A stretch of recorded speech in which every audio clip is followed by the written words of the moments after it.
ناظرین السلام علیکم ورحمۃ اللہ۔ میں نصیر اعظمی آپ کی خدمت میں حاضر ہوں۔ آج ماہ مبارک رمضان کی 4 تاریخ ہے۔ میزبانی خدا پروگرام زینبیہ چینل کا وہ خصوصی پروگرام ہے جو خاص آپ کے لیے تشکیل دیا گیا ہے۔ اس پروگرام میں روزانہ سوال جواب ہوتا ہے۔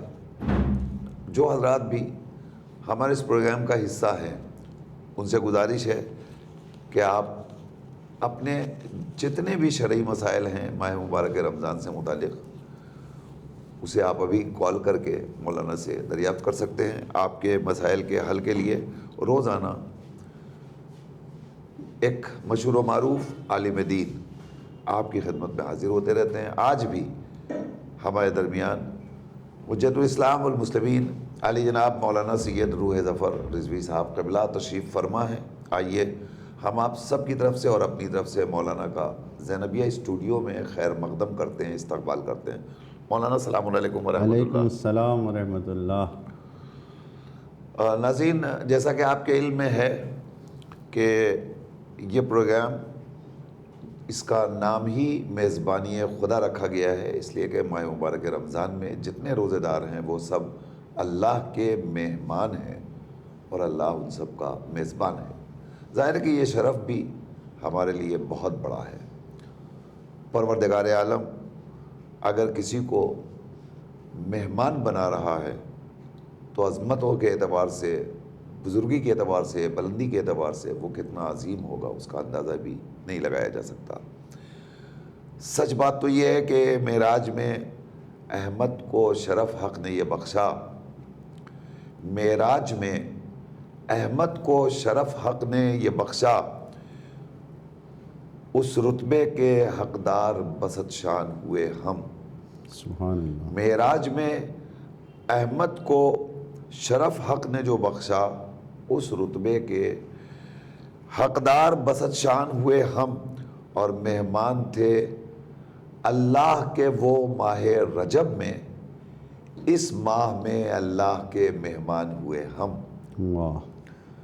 آئیے اس سلسلے کا آغاز کیا جائے، اور ابتدا ہمیشہ یومیہ دعا سے ہوتی ہے، لہٰذا مولانا آج چوتھی ماہ مبارک رمضان کی دعا آپ کی خدمت میں پڑھیں گے، اس دعا کی وضاحت کریں گے، اس کے بعد پھر ہماری لائن اوپن ہو جائے گی اور پھر آپ سوال پوچھ سکتے ہیں۔ مولانا جب تک دعا پڑھ رہے ہیں اس دعا کو بھی سماعت کیجئے اور پھر اس کی وضاحت بھی سماعت فرمائیے۔ حضور آج کے دن کی دعا۔ بسم اللہ الرحمن الرحیم۔ اللہم قونی فیہ علی اقامت امرک واذقنی فیہ حلاوت ذکرک واوزعنی فیہ لأداء شکرک بکرمک واحفظنی فیہ بحفظک وسترک یا ابصر الناظرین۔ چند باتیں اس دعا میں کہی گئی ہیں کہ خداوند عالم کی بارگاہ میں ہم یہی کہہ رہے ہیں کہ اللہم قونی فیہ علی اقامت امرک، خدایا مجھے طاقت دے، مجھے قوت دے تاکہ میں اس ماہ میں تیرے امور کو انجام دے سکوں، قائم کر سکوں، جو تیرے امر ہیں، جو بھی تو نے حکم دیا ہے، تیرے فرمان کو بجا لاؤں۔ اور وَأَذِقْنِي حَلَاوَةَ ذِكْرِكَ، اور خدایا تو اپنے ذکر کا، اپنی یاد کا مزہ مجھے چکھا دے، اور خدایا یعنی اس کی مٹھاس جو شیرینی ہے وہ مجھے چکھا دے، اور خدایا مجھے آمادہ کر دے، تیار کر دے کہ میں تیرا شکر ادا کروں، تیری نعمتوں کا شکر گزار ادا کروں، اپنے کرم سے مجھے تیار کر دے، مجھے توفیق دے دے۔ اور پھر یہ کہ خدایا تو میری حفاظت کر، تو میرے عیوب پہ پردہ پوشی کر، کیونکہ تو خود سب سے زیادہ دیکھنے والا، بہترین دیکھنے والا اور نظر کرنے والا ہے۔ یقیناً اللہم قونی فیہ علی اقامت امرک، پہلا جملہ یہی ہے کہ انسان جس بھی امر الہی کو انجام دینا چاہتا ہے اسے بخوبی انجام دینا چاہیے، بہتر طریقے سے انجام دینا چاہیے۔ خدا سے طاقت اسی لیے مانگا جا رہا ہے کہ ہم بہتر طریقے سے اس امر کو، اس عبادت کو، اس کام کو انجام دے سکیں۔ چنانچہ آپ دیکھیے مولا متقیان حضرت علی ابن ابی طالب علیہ الصلاۃ والسلام کے بارے میں یہ ملتا ہے کہ سوکھی روٹی توڑنا آپ کے لیے مشکل ہو جاتا تھا. جو کی روٹی، سوکھی روٹی وہ آپ نہیں توڑ پاتے تھے، لیکن قلعہ خیبر کے اس عظیم باب خیبر کو آپ نے اکھاڑ دیا. اب اگر انسان ان دونوں قوتوں میں مقایسہ کرے تو پھر سمجھ میں نہیں آتا. طاقت انسان یعنی انسان کے ذہن کی طاقت اس بات کو حل نہیں کر پاتی کس طریقے سے. خود یہی سوال لوگوں نے مولا متقیان سے پوچھا. جب مولا سے پوچھا، سوال کیا، تو مولا نے جواب دیا کہ میں نے اپنی روحانی طاقت سے جو خدا نے مجھے عطا کیا تھا، میں نے اس سے قلعہ خیبر کو اکھاڑا. اپنے جسم کی طاقت سے نہیں. میرے جسم کی طاقت میں اتنی توانائی بھی نہیں ہے کہ میں اپنی طاقت سے اس روٹی کو توڑ سکوں. میں خدا کی قوت سے قلعہ خیبر کو اکھاڑ سکتا ہوں. تو اب باب قلعہ خیبر کو اکھاڑنے والا مولا علی خود، یعنی یہاں پر جو ہم سے دعا میں کہا گیا قوّنی، ہمیں طاقت دے دے، یعنی ہمارے دعائے کمیل میں بھی ہم یہی کہتے ہیں قوّ علی خدمت کا جوارحی، ہمارے اعضاء و جوارح کو، ہمارے بدن کو تو مضبوط بنا دے. کس لیے مضبوط بنا دے؟ یعنی اللہ کی عبادت کے لیے، خدا کی عبادت کرنے کے لیے. جسمانی طاقت ہمیں دے دے، روحانی طاقت ہمارے جسم میں آ جائے، تاکہ ہمارے جسم کی طاقت اتنی ہو جائے کہ ہم جو بھی عبادت کرنا چاہیں اس کو بہتر سے بہتر طریقے سے انجام دے سکیں. نماز، روزہ، بہرحال اسی طریقے سے دعا کریں ماہ مبارک رمضان میں کہ ہمیں دعاؤں کی توفیق ملے. دعائے کمیل، دعائے افتتاح، دعائے توسل وغیرہ وغیرہ، جو خود دعائے ابو حمزہ سمالی جو اس میں، تاکہ ہم زیادہ زیادہ، کیوں؟ اس لیے کہ اذقنی فی حلاوت ذکر، خدا کے ذکر کی، یعنی عبادت الہی، ذکر الہی کی جو شیرینی ہے، جو مٹھاس ہے، وہ ہمیں چکھا دے. مزہ مل جائے ذکر خدا کا.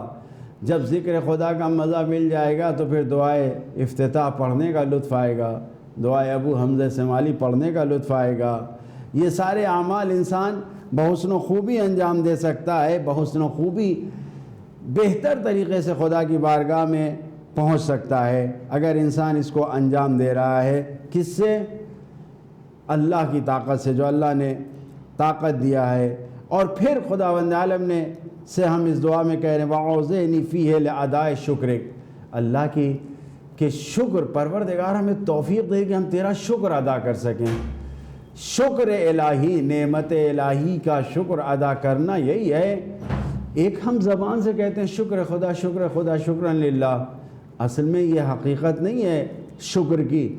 حقیقت یہ ہے شکر کی کہ ہم پروردگار کی دی ہوئی نعمتوں کو صحیح جگہ پہ استعمال کریں. اللہ تعالیٰ نے ہمیں نعمت دیا ہے، دیکھنے کی نعمت ہمیں آنکھوں میں دیا ہے، تو ہماری ذمہ داری یہ ہے کہ ہم اس سے نامحرم کو نہ دیکھیں. جو اللہ کی نعمتیں ہیں اسے دیکھیں، جہاں ہمیں دیکھنے کے لیے جائز قرار دیا اسے دیکھیں. سننے کی طاقت نعمت دیا ہے خدا نے، تو ہم اس کو غلط باتوں کے سننے میں نہ استعمال کریں، صحیح طریقے سے سننے میں استعمال کریں.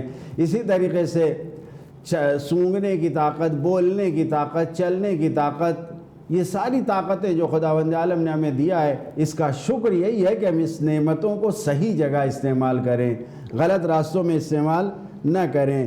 یہ سب کچھ ہمیں بیان کیا گیا ہے. پھر ہم سے بتایا گیا وَاحْفِظْنِي فِيهِ بِحِفْظِكَ وَسِتْرِكَ، یعنی خدایا اس ماہ رمضان میں تو میری حفاظت کر. اس طریقے سے حفاظت کر، اس کا معنی ہمیں نہیں معلوم کہ ہم خدا سے حفاظت چاہتے ہیں. حقیقت یہ ہے کہ اگر روایتوں میں دیکھا جائے، انسان کے اندر جو برائیاں پائی جاتی ہیں، جو گناہیں انسان کرتا ہے، اگر اس گناہوں کی حقیقت عیاں ہو کر سامنے کھل کر آ جائے تو روایتوں میں ملتا ہے اس گناہوں میں ایسی بو پائی جاتی ہے کہ سگا بھائی بھائی کے قریب نہیں بیٹھے گا. ایسی یہ گناہوں میں ایسی زیادہ نفرت کی، اور اسی لیے کہا گیا ہے کہ اگر حقیقت میں انسان کے جسم کے اندر جو کثافتیں غلاظتیں پائی جاتی ہیں اگر وہ عیاں ہو جائے تو کوئی بھی قریب سے قریب محبت کرنے والا انسان کے قریب نہیں آئے گا۔ تو اب یہ سوچے کہ خداوند عالم سے ہم کہہ رہے ہیں کہ خدا تو سب کچھ دیکھنے والا ہے، سب کچھ ابصر الناظرین ہے، تیری بارگاہ میں تو سب کچھ ہے، لیکن تو ہماری حفاظت کر، تو ہماری حفاظت کر۔ لہٰذا اس انسان کو یہ توفیق ہوتی ہے۔ کیوں نبی کریم نے کہا میں اویس قرنی کی خوشبو محسوس کر رہا ہوں؟ کہاں یمن، کہاں مدینہ، اتنی دور پہ جناب اویس کی خوشبو محسوس کر رہے ہیں۔ یہ خوشبو کہاں سے مل رہی ہے؟ یہ ان نعمتوں کا صحیح استعمال کرنے کی وجہ سے۔ اگر ہم نے اپنی قوت شامہ اور سونگھنے کی طاقت کو صحیح استعمال کیا تو نہ جانے کتنی دور دور کے ایمان کی خوشبو ہم تک پہنچ سکتی ہے۔ لہذا اس دعا میں بہت سے معانی اور مطالب پائے جاتے ہیں۔ خدا کی بارگاہ میں ہم یہی دعا کرتے ہیں کہ جو آخری جملہ یا ابصر الناظرین، کہ تو حفاظت بھی کر اور تو چھپا بھی ہمارے عیوب پر، اے سب سے زیادہ دیکھنے والے۔ دعا کرتے ہیں کہ خدایا ہمارے لیے بھی اور تمام ناظرین اور حاضرین کے لیے بھی اس دعا کو قبول فرما۔ جزاک اللہ مولانا، سبحان اللہ۔ تو ناظرین یہ تھی آج کی دعا جو مولانا نے آپ کی خدمت میں پیش کی، اور اس دعا کے ذیل میں مولانا نے وضاحت بھی فرمائی۔ اور یہ سچ ہے کہ انسان غلطیوں کا مجسمہ ہے، گناہوں کا پیکر ہے، لیکن پروردگار جو ہمارے گناہوں پر پردہ پوشی کرنے والا ہے، جو ستار العیوب ہے، وہ تو خود کہہ رہا ہے کہ ہم تمہارے گناہوں کو چھپانے والے ہیں، البتہ تم گناہ کرنے کے بعد سرکشی پہ آمادہ نہ ہو، بلکہ ندامت کے ساتھ ہماری بارگاہ میں آؤ اور استغفار کرو، توبہ کرو۔ ہم تمہارے گناہوں پہ پردہ پوشی کر کے تمہیں ہم پاک و پاکیزہ بنا دیں گے۔ ہماری صرف ذمہ داری اتنی سی ہے کہ ہم اپنی غلطیوں کا احساس کریں، کوتاہیوں کا احساس کریں، گناہوں کا احساس کریں، اور اس کے بعد بارگاہ ربوبیت میں دست بدعا ہو کر اپنی خطاؤں کی معافی طلب کریں۔ پروردگار بخشنے والا ہے۔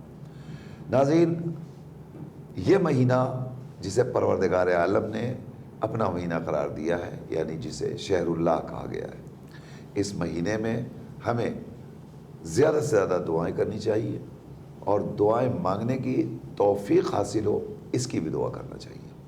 ہم اگر اس بارگاہ میں دعا کریں گے تو یقیناً اس دعا ہماری باب استجابت سے ٹکرائے گی اور شرف قبولیت حاصل کرے گی۔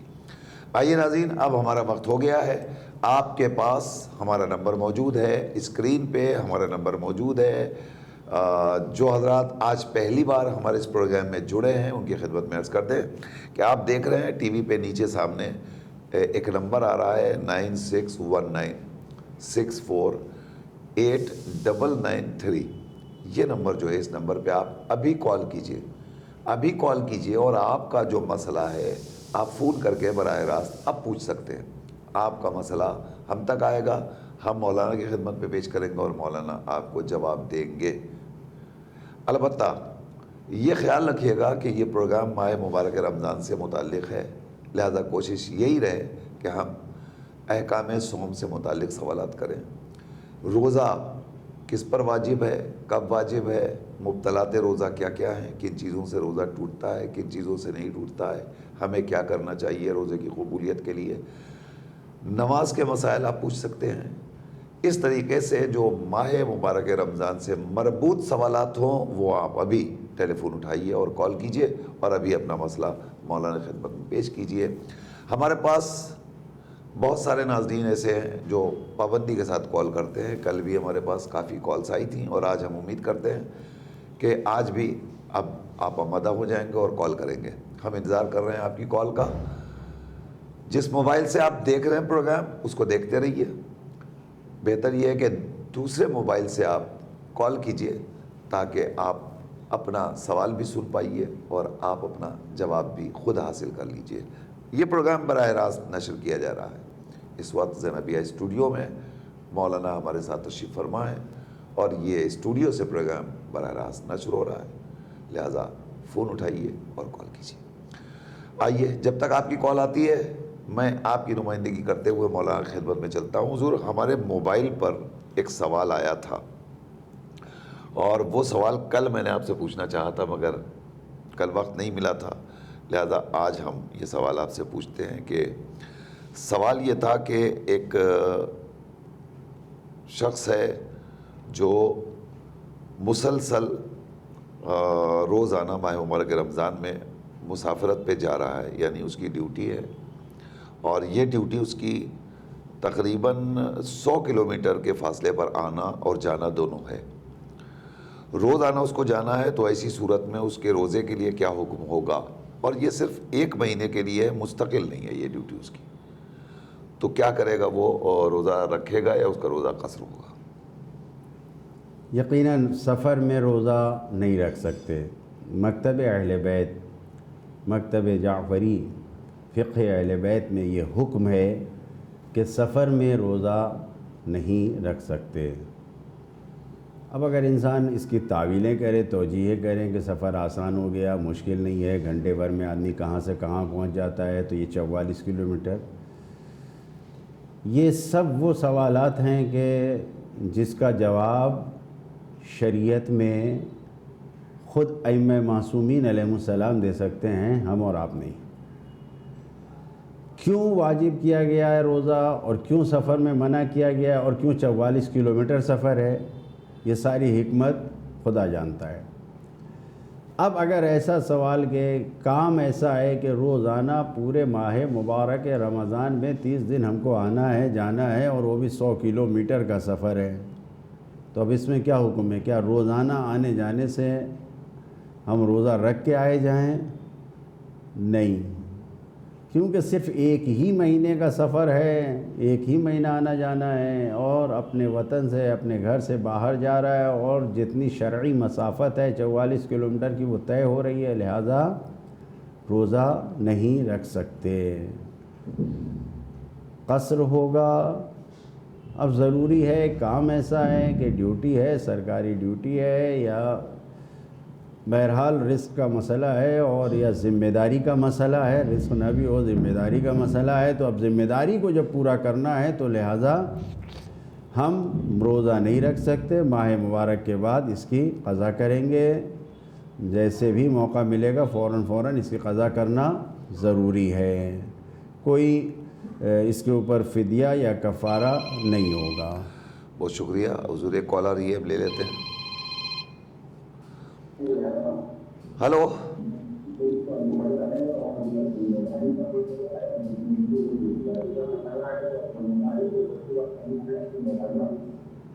ہلو، ہلو،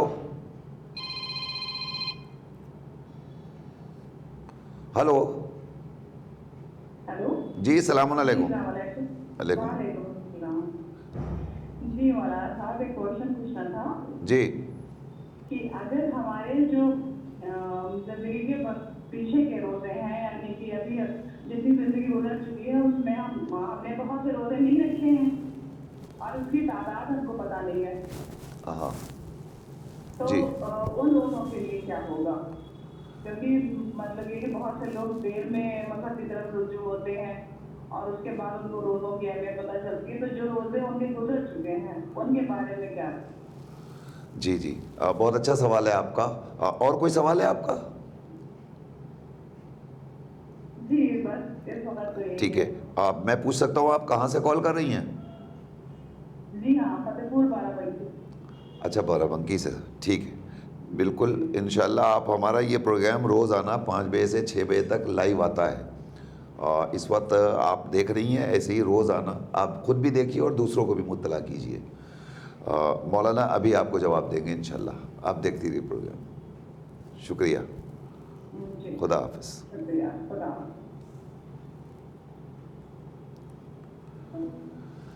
جی حضور، یہ ایک سوال بڑا اہم آیا ہے، اور بارہ بنکی سے ہماری بہن کا سوال ہے یہ کہ بہت سے لوگ ایسے ہیں جو زندگی کے ایک عرصہ گزر جانے کے بعد روزے کی طرف متوجہ ہوتے ہیں، اور اس کے بعد تو وہ رکھ رہے ہیں، لیکن قضا جو ہو گیا انہیں نہیں پتہ ہے کہ کتنا روزہ ان کا چھوٹ چکا ہے. تو اب ان کے لیے کیا حکم شریعت ہے؟ یقیناً جو انسان مطلقاً روزہ نہیں رکھتا اس کے لیے آسان ہے کہ مثال کے طور پر 20 سال کی عمر میں ایک جوان کو یہ ہوش آیا کہ میں نے روزہ نہیں رکھا آج تک، تو اسے معلوم ہے کہ 5 سال روزہ چھوٹا ہے.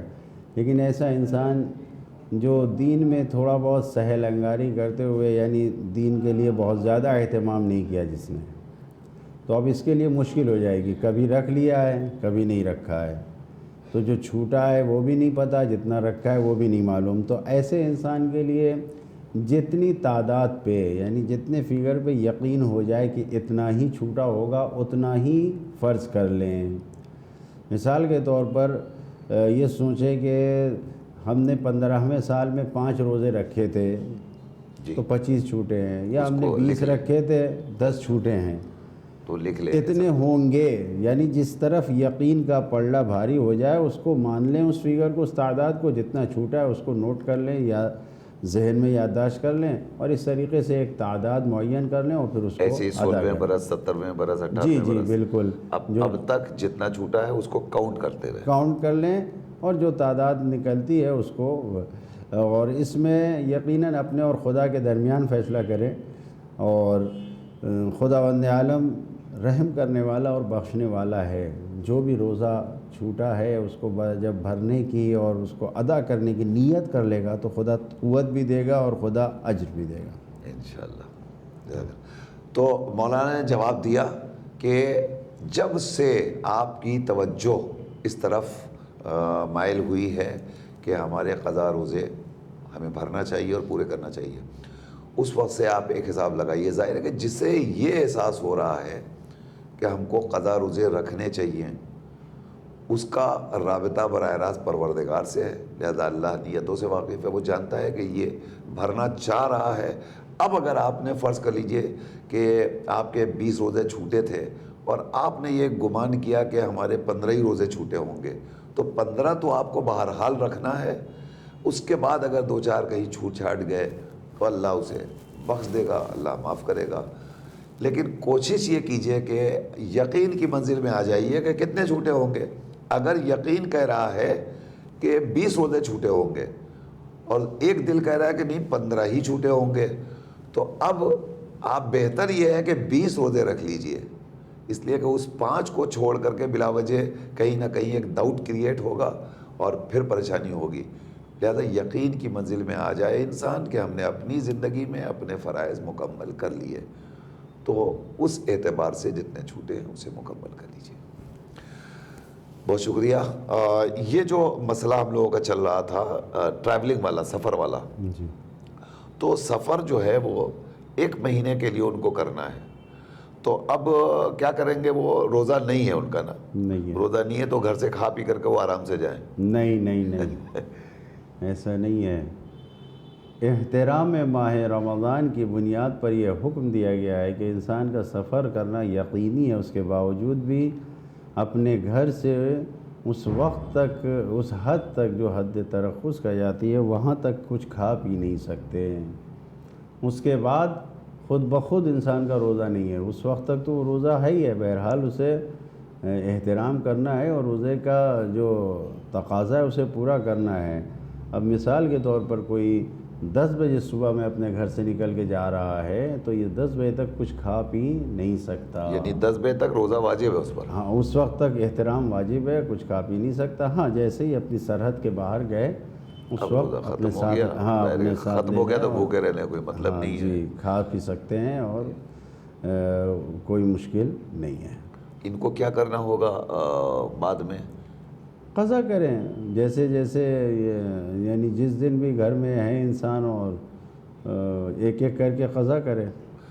یعنی یہ جو 30 روزے چھوٹے ان کے عالم مسافرت کی بنیاد پر اس کی قضا انہیں بعد میں رکھنی ہوگی. بالکل، 11 مہینے کا وقت ہے، اس 11 مہینے میں جب بھی چاہیں اس کو قضا کر لے جائیں. جی. اور قضا اگر 11 مہینے میں انہوں نے نہیں کیا اور وقت گزر گیا تو اب اس کے بعد ان کو اس کا فدیہ دینا پڑے گا. فدیہ نہیں، وہ تو جان بوجھ کے اگر قضا نہیں کریں اگر گے نہیں تو رکھ کفارہ بھی جائے گا. یہ فدیہ ان لوگوں کے لیے ہے کہ جو مجبوری ہے، جن کے لیے عذر شرعی ہے، ان کے لیے اگر خدا نہ خواستہ ایسے انسان کے لیے جس نے روزہ نہیں رکھا اور عذر شرعی کوئی آ گیا تو پھر فدیہ ہے اور قضا ہے۔ اگر اس میں کہیں کوتاہی ہو گئی، اس نے نیت ہے کہ ہم رکھ لیں گے، کی صورت میں بہرحال کفارہ آ جائے گا جان بوجھ کے انسان۔ ہاں اگر واقعی کوئی شرعی عذر ہے تو کوئی حرج نہیں ہے، نہیں انشاءاللہ جو جوان ہیں اور جو لوگ بھی اس طریقے سے کریں گے انشاءاللہ کوشش وہ یہی کریں گے کہ خدا کی برکتوں کو جو ماہ رمضان میں روزہ نہ رکھنے سے ان سے گئی ہے وہ اسے حاصل کریں گے اور انشاءاللہ پورا کریں گے۔ انشاءاللہ انشاءاللہ۔ جی السلام علیکم۔ ہاں وعلیکم السلام۔ مولانا ایک سوال ہے کہ ایک ڈائبٹیز پیشنٹ ہے جی تو بولا میں روزہ نہیں رکھ سکتا، میں نے ہم نے پوچھا کہ روزے نہیں، ہمیں تھوڑی دیر کے بعد بھوک لگتی ہے بار بار۔ جی اباؤٹ 60 اباؤٹ 65 ہے، تو اس کے لیے کیا ہے بتائیے آپ۔ اور دوسرا ایک یہ ہے کہ ایک عورت کے کچھ اباؤٹ 70 اور اس کے دانت آگے پیچھے ٹوٹے ہوئے تھوڑے تھوڑے، سحری کرتی ہے تو دانت میں پھنس جاتا ہے، برش بھی کرتی ہے لیکن دن میں وہ نکل کے کھانا منہ میں آ جاتا ہے، وہ تھوک تو دیتے لیکن کبھی کبھی نکل لیتی ہے، کبھی اس کے لیے کیا ہے، کیا روزہ ٹوٹ جائے گا کیا اس کا؟ اچھی بات ہے، اوکے خدا حافظ۔ ٹھیک ہے، خدا حافظ، فی امان اللہ۔ جی یہ سوال باندرا سے تھا، سکینہ آپا کا، انہوں نے پوچھا ہے، ان کا ایک سوال یہ ہے کہ مثلا ایک خاتون ہیں جو تقریباً 70 برس کی ہیں، 60-65 سے اوپر کی ہیں، ان کے دانت وغیرہ ظاہر ہے کہ کچھ ٹوٹے ہوئے ہیں، کچھ میں بیچ میں گیپ ہے، اب وہ سیر کھاتی ہیں تو کچھ پھنس جاتا ہے، کلی بھی کرتی ہیں، صاف بھی کرتی ہیں اور نکال بھی لیتی ہیں، لیکن پھر بھی کبھی کبھی کچھ چیزیں رہ جاتی ہیں، اٹکی رہتی ہیں، اور وہ دن کے ٹائم کسی وقت مثلا منہ میں آ گیا اور وہ نکل گئی، تو ایسی صورت میں ان کے روزے کے لیے کیا حکم ہے؟ دیکھیے پوری کوشش کے بعد بھی جو رہ گیا منہ میں، اب اگر آ گیا منہ میں تو اسے فوراً تھوکنا ہوگا، لیکن اگر جان بوجھ کے نکل لیا تو روزہ باطل ہو جائے گا، قضا اور کفارہ دونوں آ جائے گا، لیکن انجانے میں پتہ نہیں چلا اور چلا گیا الگ میں تو اس سے کوئی حرج نہیں ہے، خدا بخشنے والا ہے، معاف کرنے والا ہے۔ لیکن ہر انسان کو یہ کوشش کرنا چاہیے کہ اگر دانت اس قسم کے ہیں کہ جس میں کچھ پھنسا رہ سکتا ہے یا کچھ بھی ہے تو سحر ختم کرنے سے پہلے اپنے دانتوں میں برش کر لے، منہ دھو لے، صاف کر لے تاکہ کچھ نہ رہ جائے۔ ساری احتیاط کے بعد بھی سب کے باوجود اگر کچھ رہ گیا اور وہ منہ میں آ جا رہا ہے تو اسے فوراً تھوک دے، اور اگر نہیں آ رہا ہے اور خود بخود چلا گیا انسان کو پتہ نہیں چلا تو اس سے کوئی حرج نہیں ہے، روزہ باطل نہیں ہوگا۔ یعنی جان بوجھ کے اگر منہ میں کچھ آ گیا اور اسے آپ نے نگل لیا، یعنی یہ جانتے ہوئے کہ میرے منہ میں کچھ ہے اور نگل لیا، اس کا مطلب آپ نے خود روزے کو باطل کیا ہے۔ لیکن اگر کچھ چلا گیا ہے اور آپ کو خیال بھی نہیں ہے اور بعد میں خیال آیا کہ ارے منہ میں ہمارے دانہ تھا اور وہ چلا گیا، تو اس پہ کوئی روزے پہ اثر نہیں پڑے گا، انشاءاللہ روزہ صحیح ہوگا۔ البتہ مولانا یہ کہہ رہے ہیں کہ ایسے افراد کو چاہیے کہ سحر کے بعد باقاعدہ برش وغیرہ کریں اور کلی کریں اور اپنے اعتبار سے کلی طور پر اس کو صاف کر لیں، اس کے بعد مطمئن ہو جائیں، اگر کچھ چلا گیا ہے تو پروردگار خود معاف کرنے والا ہے، انشاءاللہ روزہ بہرحال ان کا صحیح ہو جائے گا۔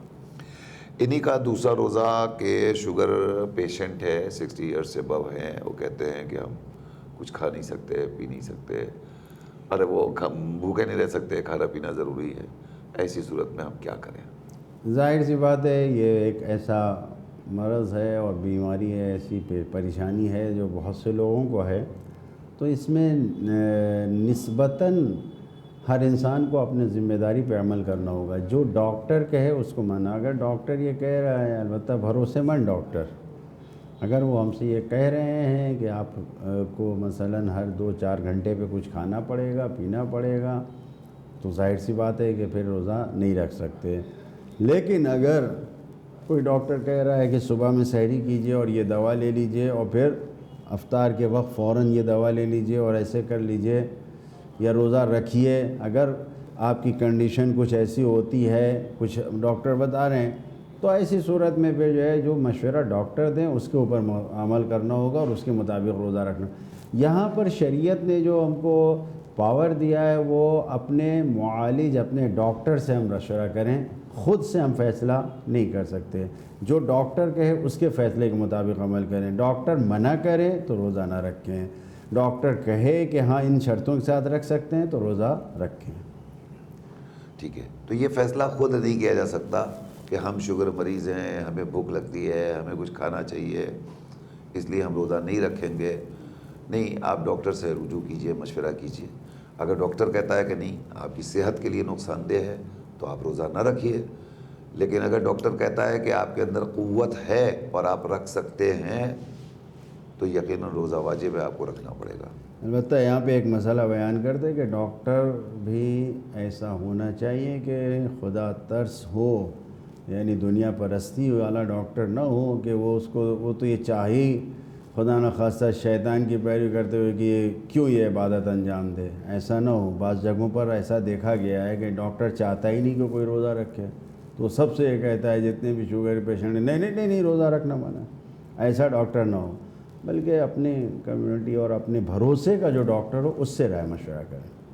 جی دیکھیے, یہ ایک بہت باریک بات مولانا نے بتلائی ہے کہ ہم کسی بھی ڈاکٹر کے پاس چلے جائیں اور وہ ڈاکٹر اگر کہہ دے کہ نہیں روزہ مت رکھیے تو اس پہ آپ بھروسہ نہ کیجیے گا.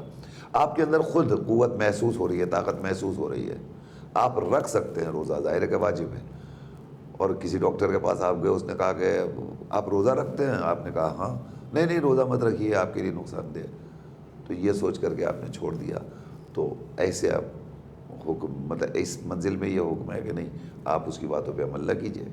ڈاکٹر بھی بھروسے مند ہو اور وہ روزے کی اہمیت کو, امپورٹنس کو سمجھتا ہو کہ اس کو اگر بلا وجہ منع کیا جائے گا تو کتنا نقصان ہوگا اس کا. ایسی صورت میں آپ عمل کر سکتے ہیں اور انشاءاللہ پروردگار صحت دے کہ ہم روزہ رکھنے کی صلاحیت حاصل کر سکیں. آگے بڑھتے ہیں حضور. ایک سوال ہے کہ یہ جو ہم روزانہ صدقہ عام طور پر گھر سے نکالا کرتے ہیں تو صدقے کی رقم ایک اچھی خاصی اکٹھا ہو گئی ہے, اسی میں کچھ واجب صدقہ بھی مل گیا. اب تعداد معین نہیں ہے کہ کون سا واجب ہے اور کون سا غیر واجب, تو اس میں کیا حکم ہے, اس کا مصرف ہم کیسے کر سکتے ہیں؟ بہرحال اس کا مصرف تو یہی ہے کہ جو واجب ہے اس کو معین کرنا پڑے گا, انداز لگانا پڑے گا, اور اس کو الگ کریں گے تبھی. یعنی آپ اس کو دینے کے حساب سے کہہ رہے ہیں کہ کیسے دیں. جی تو اگر بالکل نہیں بتا پا رہے ہیں تو اب چاہے جتنی بڑی رقم بھی ہو تو پھر سادات کو دینے سے پرہیز کیا جائے. بہرحال سادات یہ آل رسول ہیں اور ان کا احترام لازم و واجب ہے. خداوند عالم نے ان کے لیے صدقے کو حرام قرار دیا ہے, تو ہم نہیں دے سکتے ہیں. ہاں جو غیر سید ہیں, غیر ہیں, ان کو ہی پورا دے دیں. لیکن اگر ہاں کسی سید کو, ضرورت مند کو دینا ہے تو پھر جتنا واجب تھا اس کو الگ کر کے پھر باقی آگے نکال کے دے سکتے ہیں. ہلو ہلو جی علیکم السلام ورحمۃ اللہ. جی پہلی بار بچے کے اوپر روزے واجب ہوئے. جی اب اس کو بھی طبیعت خراب ہو کر نکلی ہے, جوائنٹ ہو گیا تھا. جی اب وہ روز رکھنے کی بہت فیل ہو رہا ہے, لیکن اب وہ جو ہے روز اسکول بھی جانا ہے اور اسکول سے آنے بعد جو بچے ہیں وہ سونے نہیں جاتا, شام تک سوتے رہتا ہے. اور یہ بچہ ابھی تو اتنا بڑا نہیں ہے لیکن ابھی تو بچے خراب ہو کر نکلی ہے, تو اس کے لیے روز نہیں, اس کی عمر کیا ہے, یعنی واجب ہو گیا کا مطلب یہ کہ 15 برس, اسی سال واجب ہوا ہے. جی 15 برس کا ہو گیا. جی ہو گیا. اچھا تو وہ بہت ضد کرتا ہے رکھنے کے لیے کہ آپ نے نہیں اٹھایا تھا, ہم پکڑ کھائے کے رکھ لیں گے ایسا. لیکن اسکول سے جب آتا ہے پھر اس کو اٹھنے آتا, شام میں ضرورت بھی کھانا پڑتا ہے. اس کے لیے کیا بہتر رہے جاتا ہے. بہتر. اور کوئی سوال ہے آپ کا؟ اور کوئی سوال ہے آپ کا؟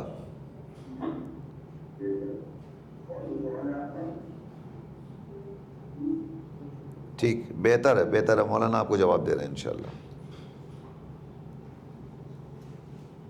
جی حضور, یہ سوال آپ نے سن لیا کہ بچہ ابھی واجب ہوا ہے اس کے اوپر روزہ، بالغ ہوا ہے، اور بیمار بھی ہوا تھا، ابھی کچھ دنوں پہلے اس کو جانڈس ہو گیا تھا، وہ بیمار بھی ہوا تھا، کمزوری ہے، اسکول بھی کھلا ہوا ہے، اس کو جانا ہے اسکول بھی، مگر وہ ضد کر رہا ہے کہ ہم کو روزہ رکھنا ہے، اور والدین نے اس بچے کو بیماری کی وجہ سے اور اسکول جانا ہے اور آنا ہے، وہ کمزوری لاحق رہے گی، لہذا انہوں نے سحر میں نہیں اٹھایا۔ تو ایسی صورت میں کیا کرے گا بچہ، اور والدین کے کیا فرائض ہیں؟ اس کو اٹھائیں، سحر کھلائیں، یا بچے کی صحت کو دیکھتے ہوئے ابھی فی الحال روک دیں اس کو؟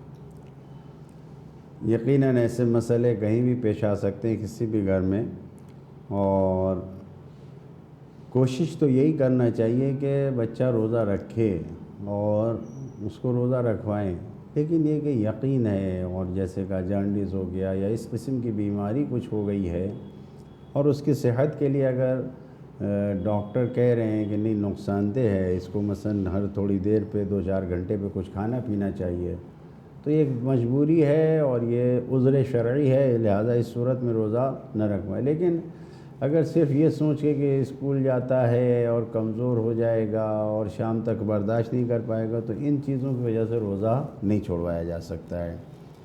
سحر نہیں بھی کیا ہے تو بغیر سحری کے اسے بچے کو روزہ رکھنا پڑے گا، لیکن روزہ رکھنا بہرحال واجب ہو گیا ہے تو واجب ہے، اور واقعی ماں باپ کے لیے مشکل ہوتی ہے ایسی صورت میں۔ خود میرے گھر میں میرا بیٹا ہے، حالانکہ ابھی وہ بالغ نہیں ہوا ہے، لیکن 14 سال کا ہے، وہ روزہ رکھ رہا ہے، نہ ہم لوگوں نے کہا ہے نہ اس کو، پر وہ صبح 7 بجے اسکول جاتا ہے، 1 بجے آتا ہے، اب آنے کے بعد پھر اس کو ہمت نہیں ہوتی، 4 بجے اسے مذہبی دینی کلاس میں جانا ہوتا ہے، ہمت نہیں ہوتی۔ اب کوئی زبردستی نہیں ہے، کچھ بھی نہیں ہے، مکمل طور پر یعنی دل یہی چاہتا ہے کہ کہیں کہ بھائی نہ رکھو روزہ، لیکن وہ رکھ رہا ہے، کوئی مشکل نہیں ہے، بہت زیادہ طاقت بھی نہیں ہے، شام ہوتے ہوتے ڈھل جاتا ہے بالکل، لیکن کیونکہ خود چاہ رہا ہے اور رکھ رہا ہے اور کوئی ضرر نہیں ہے، کوئی نقصان نہیں ہے، تو ہم لوگ کی طرف سے بھی کوئی پابندی نہیں ہوتی، نہ ہماری طرف سے نہ اس کی ماں کی طرف سے، کوئی مشکل نہیں ہے۔ لہذا کوشش یہی کریں کہ جو جوان روزہ رکھنا چاہ رہے ہیں ان کو مدد کریں، ان کی ہیلپ کریں، خدا نخواستہ جیسے آپ نے کہا کہ بچہ بیمار ہو گیا تھا، تو اگر ایسا کوئی عذر پیش آتا ہے کہ دوپہر ہوتے ہوتے یا شام ہوتے ہوتے کوئی ایسا مرحلہ پیش آتا ہے تو انسان اپنے آپ کو بچا لے، یعنی روزہ کھلوا دیجئے آپ، کیونکہ کوئی بڑا خطرہ نہ ہو جائے خدا نخواستہ، لہٰذا روزہ کھلوا دیے، لیکن روزہ رکھنے سے روکا نہیں جا سکتا۔ بہت عمدہ۔ دیکھیے مولانا نے بہت عمدہ جواب دیا کہ روزہ تو اس پر واجب ہو چکا ہے، اب اگر آپ نے اس کو نہیں اٹھایا اور بچہ کہہ رہا ہے کہ ہم تو روزہ رکھیں گے، تو ظاہر ہے کہ وہ تو اپنے واجب کو ادا کرنا چاہتا ہے، لیکن آپ کے خوف سے وہ نہیں رکھ رہا ہے اور آپ نے منع کیا، تو آپ بھی مجرم قرار پائیں گے شریعت کے۔ اور ایسے معاملے میں جہاں پروردگار کہہ رہا ہے روزہ رکھو اور ماں باپ کہہ رہے ہو روزہ نہ رکھو، تو یہ حکم پروردگار کی مخالفت ہے جو ہمیں گناہ گار بناتی ہے۔ بچے پہ واجب ہے، اسے روزہ رکھنا پڑے گا۔ بہتر تو یہ ہے کہ آپ محبت سحر کے وقت نہ کیجئے کہ اس کو سونے دیا جائے، نہیں، آپ اس کو سحر کے وقت اٹھا دیجئے اور اسے کھلائیے پلائیے، اتنا اس کو دے دیجئے کہ وہ پھر دن بھر آرام سے رہ سکے۔ اس کے بعد بھی وہ اسکول جاتا ہے، اسکول سے جب واپس آتا ہے سلا دیجئے اس کو، بیچ میں اگر 3 بجے 4 بجے اٹھتا ہے اور اب ایسا لگ رہا ہے کہ نہیں اب اس کی طبیعت بگڑ جائے گی، اب اس کے لیے پرابلم ہو جائے گا، تو اب شریعت کہتی ہے کہ نہیں اب جان کا بچانا ضروری ہے، لہذا اب ایسے عالم میں اس کو کھلا دیجئے۔ تو اب یہ روزہ جو ہوگا مولانا پھر اس کے اوپر پھر کفارہ نہیں ہوگا، کفارہ نہیں ہوگا، قضا ہوگا، قضا ہوگی۔ تو اب اس کے بعد وہ اس کا ایک روزہ مجبوری میں کھلا ہے تو آپ بعد میں ماہ مبارک کے بعد اس کا ایک روزہ رکھوا سکتے ہیں، لیکن اگر آپ نے کہا کہ نہیں بیٹا تمہاری طبیعت ٹھیک نہیں، آرام کرو، اور واجب روزہ آپ نے چھڑوا دیا، تو اس کے اوپر کفارہ عائد ہو جائے گا، اور پھر ایک روزے کی جگہ اسے 60 روزے رکھنے پڑ جائیں گے، تو یہ زیادہ مہنگا ہو جائے گا۔ بہتر یہ ہے کہ آپ اسے سحر کھلائیے، روزہ رکھوائیے، اور اللہ صحت دے، پروردگار اس کو صحت و سلامتی کے ساتھ رکھے تاکہ وہ روزہ رکھ سکے، لیکن اگر کمزوری محسوس ہو تو آپ اسے کھلوا دیجیے گا۔ ہلو علیکم وعلیکم السلام ورحمۃ اللہ. ہمیں مسئلہ تھا جی جناب. یہ بالغ ہونے کے لیے چاند کا تعلیم ضروری ہے یا کہ انگلش کی؟ اور انگلش کے حساب سے بچے نے روزہ رکھنا چالو کیا ہے تو میں نے سنا کہ چاند کے حساب سے رہنا چاہیے تھا بالغ کے حساب سے. تو اس میں روزے چھوٹ گئے ہیں تو اس کے لیے کیا حکم ہے اگر انگلش کے حساب سے رکھ دیا اس نے؟ اچھا بہتر ہے جناب. کہاں سے کال کر رہے ہیں آپ؟ محمد ممبئی سے. ٹھیک, ابھی جواب دیتے ہیں مولانا آپ کو انشاءاللہ. جی حضور, یہ بھی ایک مسئلہ ہے.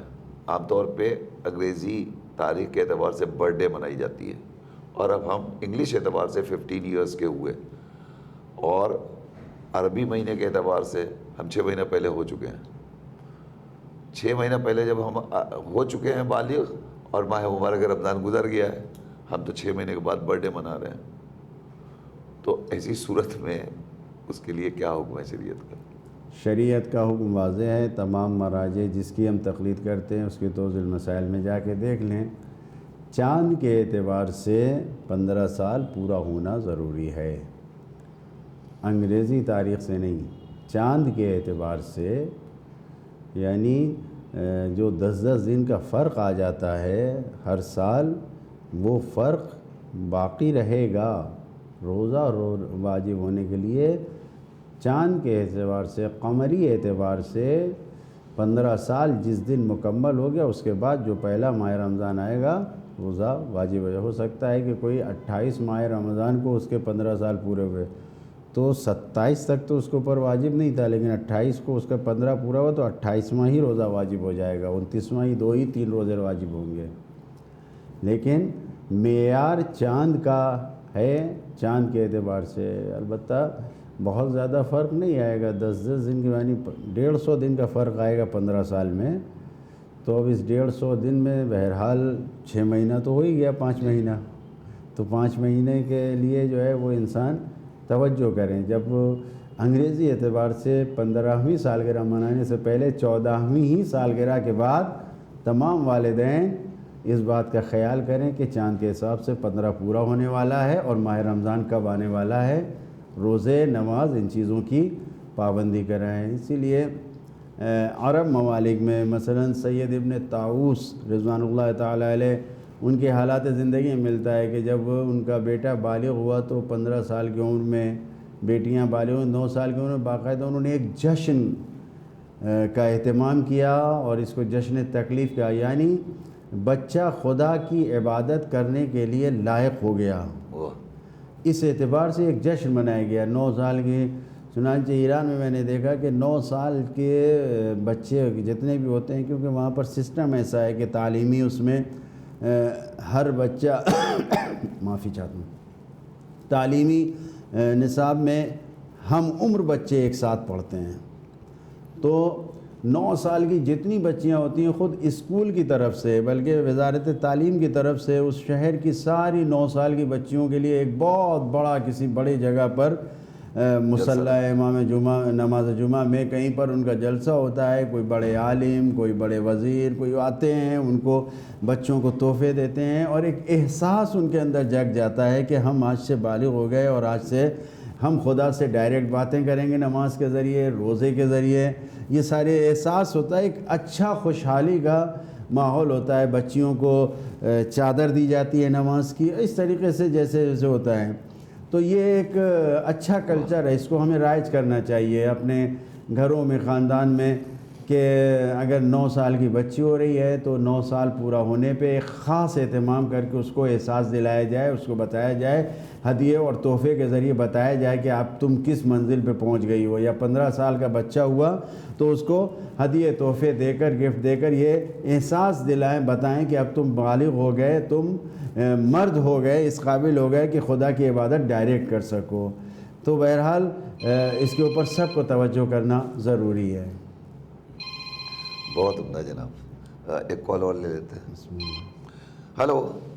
السلام علیکم. جی علیکم السلام.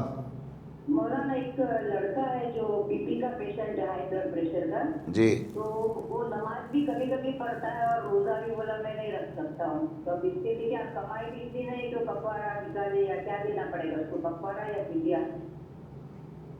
اچھا, وہ کیوں کہتا ہے کہ آپ روزہ نہیں رکھ سکتے؟ بی پی کی وجہ سے؟ ہاں بولا ہائی بلڈ پریشر ہے میرا, میں نہیں رکھ سکتا. اور دوسرا ابھی جو پہلا سوال میں نے پوچھا تھا کہ وہ ڈائبٹیز کا پیشنٹ ہے, تو سمجھو کہ وہ نہیں رکھ سکتا ہے روزہ, تو پھر اس کو کیا کفارہ دینا پڑے گا, کیا کرنا پڑے گا اس کو؟ نہیں, مولانا نے جواب دیا تھا شوگر مریض کے لیے کہ ڈاکٹر سے پہلے تو مشورہ کریں. اگر ڈاکٹر کہتے ہیں کہ نہیں آپ رکھ سکتے ہیں تو اس کو رکھنا پڑے گا. کہ وہ روزہ رکھے سمجھو, اور ایسا بولے کہ نہیں مجھے بھوک لگتی بار بار میں نہیں رکھ سکتا, تو پھر اس کو کیا کرنا پڑے گا؟ اب وہ 65 ہے, ٹھیک, اس کو کفارہ دینا پڑے گا یا کیا کرنا پڑے گا؟ ٹھیک ہے, ٹھیک ہے, بہتر ہے, ابھی بتاتے ہیں مولانا آپ کو انشاءاللہ. اوکے, خدا حافظ. جی ظاہر مولانا, ہے پہلے تو اس کہ کی اس وضاحت ہو جائے. میں جو بھی ہے مریض جب آ گیا کہ بی پی کا پیشنٹ ہے, نہیں, پہلے وہ ڈائبٹیز شوگر والے کا پیشنٹ بتا ہے, دیجیے آپ کہ اس نے 65 سے ابو ایج, تو وہ روزہ تو رکھ ہی نہیں پائے گا. جتنے بھی ہے نہیں ممکن ہے 40 سال کا ہو, نہیں, اس نے رکھا 12 بجے 1 بجے اس کو بھوک ستانے وہی لگی. کہہ رہا ہوں, اگر وہ اس منزل پر ہے کہ کسی مجبوری کی وجہ سے روزہ توڑا ہے تو صرف قضا اس کے ذمہ باقی رہے گی, کفارہ نہیں. کفارہ تو قطعا نہیں ہے. اور اگر واقعاً یہ مرض ایسا بڑھتا گیا اور اس منزل پہ پہنچ گیا کہ روزہ قضا بھی نہیں کر پا رہا ہے تو صرف فدیہ رہے گا, قضا بھی نہیں رہے گی, صرف فدیہ دینا پڑے گا اسے. فدیہ دینا جی, پڑے گا. جی, اور اسی طریقے سے یہ جو دوسرا مسئلہ ہے بی پی بی مریض پی کا, تو یہ بھی بیماری ہے. اگر واقعاً ایک ایسی بیماری ہے, خود سے نہیں احساس کرے انسان کہ ہم نہیں رکھ سکتے, ہم نہیں کر سکتے, نہیں, اگر واقعاً ڈاکٹر یہ کہہ رہا ہے اور یہ احساس یعنی ڈاکٹر کے کہنے کے ساتھ ساتھ ہم کو یہ پتہ چل رہا ہے کہ واقعاً ہمارے لیے نقصان دہ ہے اور خدا نہ خواستہ ہماری جان کو خطرہ ہو سکتا ہے, تو روزہ نہیں رکھنا ہے, بس فدیہ دینا پڑے گا. ظاہر ہے کہ جب ماہ رمضان میں نہیں رکھ پائے, اگر بعد میں قضا کر سکے تو ٹھیک ہے, کچھ بھی نہیں ہے, پھر قضا ہے صرف. لیکن اگر قضا بھی نہیں کر پا رہے ہیں, کیونکہ قضا میں بھی وہی مسئلہ آئے گا جو ادا میں تھا, تو پھر فدیہ دینا پڑے گا ماہ رمضان آنے سے پہلے. اور ظاہر ہے کہ اس کے پاس پیسے بھی نہیں ہیں. توبہ کرے, استغفار کرے پروردگار کی بارگاہ میں, اس کے علاوہ کوئی چارہ نہیں ہے. اب تو کچھ بھی نہیں بچتا اس کے علاوہ. جی, یعنی اگر وہ واقعی مریض ہے, پہلی بات تو یہ کہ اسے نماز کا عادی ہونا چاہیے, نماز اس پر واجب ہے. بی پی کے مریض سے نماز کا کیا تعلق؟ بی پی ہائی کا ہو گیا, بی پی لو ہو گیا, نماز کے لیے تو حکم ہے بیٹھ کے پڑھیے, لیٹ کے پڑھیے, اشارے سے پڑھیے, تو کسی طرح تو پڑھ سکتا ہے. تو نماز میں چھوٹ تو ہے نہیں, نماز کا عادی بننا چاہیے اس کو. دوسری بات, روزہ ظاہر ہے کہ بی پی مانے اگر ہے اور روزہ نہیں رکھ سکتا تو اس کو بعد میں کفارہ یعنی قضا کرنی پڑے گی, اور قضا نہ ہو سکا تو فدیہ دینا پڑے گا. اب فدیہ بھی نہیں دے سکا تو پروردگار سے معافی کا خواستگار رہے گا, اور کوئی راستہ تیسرا نہیں بچتا. ہلو, وعلیکم السلام ورحمۃ اللہ. جی, ہمارے جو ہم بالغ ہوئے تھے تب اس کے بعد سے کچھ روزے چھوٹے ہوئے کچھ سال ہو گئے, بیچ میں چھوڑ گئے, تو اس کو ہم ابھی کیسے ادا کر سکتے ہیں؟